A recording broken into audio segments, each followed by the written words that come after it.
நந்தா, அதாவது தென்காசி மாவட்ட மேற்கு தொடர்ச்சி மலைப்பகுதிகளில் கடந்த சில தினங்களாக மழை என்பது தொடர்ந்து மழை பெய்து வருகிறது. இந்த மழையின் காரணமாக பிரதான அருவியான குற்றாலம் மெயின் அருவி, ஐந்தருவி, புலியருவி, சிற்றருவி, பழைய குற்றாலம் என அனைத்து அருவிகளிலும் தொடர்ந்து 6வது நாளாக வெள்ளப்பெருக்கு என்பது ஏற்பட்டு வருகிறது. இதன் காரணமாக அதாவது சுற்றுலா பயணிகளுடைய பாதுகாப்பு நலன் கருதி அருவியில் குளிப்பதற்கு தடை விதிக்கப்பட்டுள்ளது.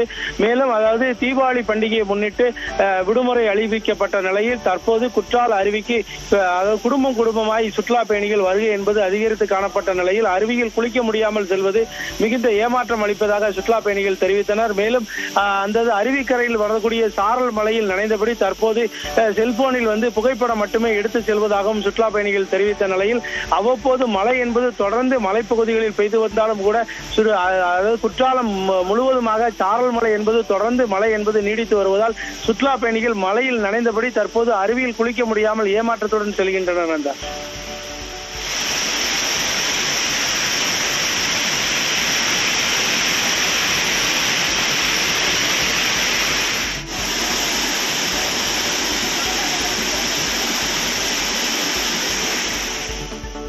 வெள்ளப்பெருக்கின் காரணமாக 6வது நாளாக குற்றால அருவிகளில் குளிக்க தடை விதிக்கப்பட்டிருக்கிறது. விவரங்களை செய்தியாளர் செந்தில் வழங்க கேட்டும். விவரங்களுக்கு நன்றி செந்தில். இதேபோல தேனியிலும் கனமழை